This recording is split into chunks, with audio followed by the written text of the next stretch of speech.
अस्सलाम वालेकुम फ्रेंड्स, कैसे हैं आप सब। आज की रेसिपी है अचार गोश्त, जो मैं अपने तरीके से बना रही हूँ। बहुत ही इजी और सिंपल सी रेसिपी है। मैंने लिया है 1 किलो गोश्त और हाफ़ लीटर ऑयल। सबसे पहले मैं गोश्त को थोड़ा सा फ्राई करूँगी।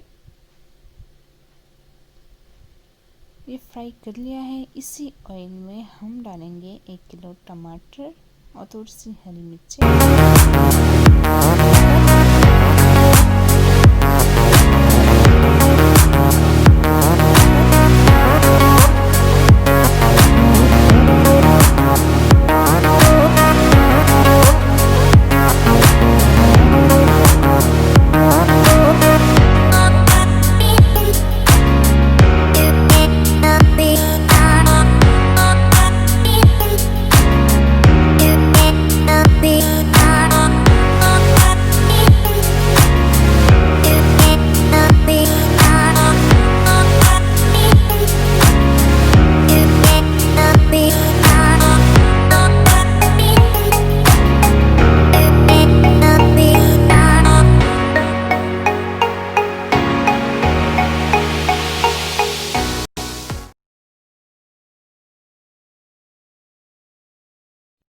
जब इस मसाले से ऑयल ऊपर आ जाए तो हम इसमें शामिल करेंगे गोश्त।